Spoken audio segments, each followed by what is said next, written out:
दबंग सपा नेता ने महिला को बना रखा था बंधक, बेटे ने मां को बचाया, पुलिस ने किया 1 घंटे में बरामद। पुलिस का प्रशंसनीय कार्य।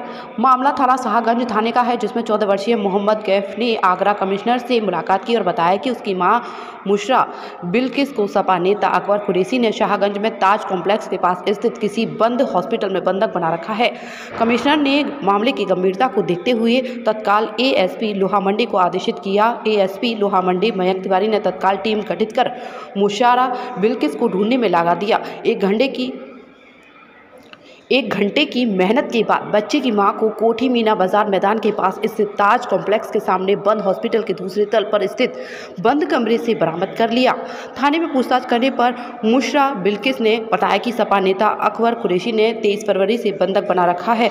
उस दिन वह दीवानी पर सपा नेता अकबर कुरैशी ने तलाक देने के लिए बुलाया था। 23 फरवरी की रात में प्रतापपुरा में ऑरेंज होटल और उसके बाद बसई में ईस्ट होटल में 17 से 18 दिन गुजारे। उसके बाद अकबर कुरैशी ने एक बंद हॉस्पिटल में रखा। अपने बच्चे मोहम्मद कैफ से सोशल मीडिया पर बातचीत कर उसने अपनी लोकेशन और स्थिति के बारे में जानकारी अपनी मां को सकुशल पाकर मोहम्मद कैफ ने आगरा पुलिस को धन्यवाद दिया। पुलिस अंकल ने मुझे मेरी मम्मी से मिलवाया और पुलिस अंकल को थैंक यू बोलता हूँ कर दिया। मम्मी से बात हुई थी, ये मैसेज पड़े हुए हैं। हेलो कैफ, मम्मी का मैसेज आता है, मैं बोलता हूँ हाँ। क्या कर रहा है? बैठा हूँ। अच्छा, खाना खा लिया? अभी नहीं। क्यों? पापा खाना लेने गए हैं। अच्छा, तुम तीनों ठीक हो? तुम्हारी बहुत याद आती है। मुझे भी तुम तीनों की बहुत याद आती है। मैं भी बहुत परेशान हूँ यहाँ। तुम ठीक हो? मैंने पूछा तो मम्मी ने बोला कि मैं ठीक नहीं हूँ। मैंने पूछा क्या हुआ? मैं अपने बच्चों के साथ रहना चाहती हूँ, तुम तीनों बिना मैं नहीं रह सकती। हम भी आपके और अपने पापा के साथ रहना चाहते हैं। मम्मी ने बोला मैं एक हॉस्पिटल में हूँ। मैंने पूछा क्या मतलब इसका? तू मुझे यहाँ से आकर ले जा, और एक हॉस्पिटल है जो बंद है, यहाँ हूँ। मैंने पूछा तुम्हारी तबीयत ठीक है? मेरी तबीयत तो ठीक है, अकबर ने मुझे यहाँ रखा हुआ है। तुम्हें किसी हॉस्पिटल में बंद रखा है? मैंने पूछा तो उन्होंने कहा हाँ, मेरा कोई रास्ता निकालता हूँ।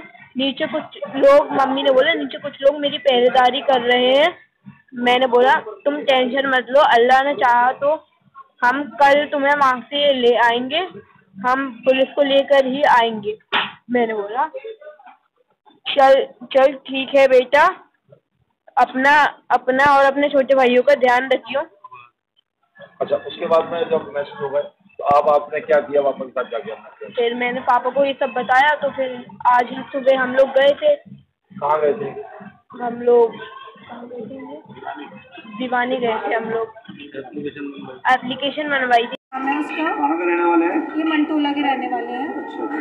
इन्होंने मुझसे ज़बरन निकाह कर लिया था। मेरे हस्बैंड के कारोबार में इन्होंने कुछ पैसा लगाया था, तो मेरे हस्बैंड किसी चेक का मामला था 7 साल पुराना, उसमें जजमेंट हुआ, ये जेल चले गए थे। तो पैसों की मुझसे बहुत टॉर्चर कर रहे थे। इस दबाव में आकर मुझसे इन्होंने निकाह कर लिया अपने ऑफिस में ले जाकर, और ऑफिस में इन्हीं के ही गवाह थे। एक इनका ड्राइवर था जो वकील बना था, मेरी साइड से कोई गवाह नहीं था। मैं बहुत दबाव में थी। बोलते थे कि अगर तुमने निकाह नहीं करा मैं तुम्हारे बच्चों को मार दूँगा। उस टाइम मैं बहुत अकेली थी।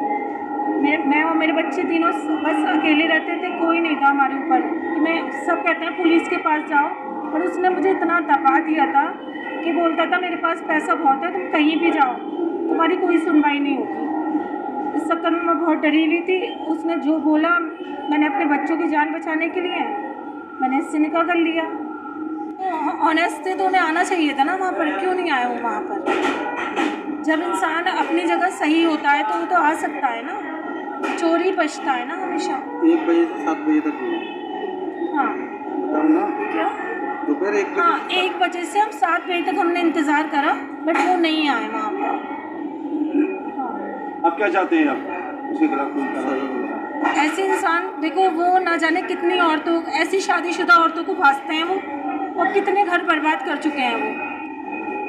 तो मेरा तो यही है कि सज़ा तो मिलनी चाहिए ना ऐसे इंसान को। मैं बोलती थी मुझे मेरे बच्चों की याद आ रही है, तो मुझसे बोलते थे जिनकी माएँ मर जाती हैं क्या वो बच्चे जीते नहीं हैं, समझ लो तुम मर गई हो, ऐसे बोलते थे वो मुझसे। तो मैंने कहा अपनी औलाद को जिनको मैंने पैदा किया, मैंने पाला पोसा, मैं कैसे भूल जाऊँ। मैंने कहा अगर एक तरफ दौलत रखी हो, एक तरफ औलाद हो, हर इंसान औलाद को ही चुनता है, दौलत को नहीं। लेकिन उसकी नज़र में सिर्फ पैसा सब कुछ है और कोई रिश्ते कुछ नहीं है। वो कहता है पैसा बहुत बड़ी पावर है, और मुझे यही उन्होंने मतलब दिमाग में डाल दिया था, मेरे पास पावर है पैसे की, तुम कुछ नहीं बिगाड़ सकती हो मेरा। इस चक्कर में मैं कोई एक्शन नहीं लेती थी। मैं बहुत रोती थी, जितने दिन निकल रहा मेरा बहुत रुलाया मुझे, बहुत टॉर्चर भी किया है मुझे। मेरे बच्चे गंवाए, मैं कितना रोती थी, बहुत रोती थी। मैं ऊपर वाले से ही दुआ करती थी कि एक दिन तो ऊपर वाला मेरा साथ देगा। बस अब मेरा यही है। अब कहाँ रहना चाहती हो आप? मैं अपने बच्चों के साथ रहना चाहती हूँ। हाँ, पति और बच्चों के साथ अपने।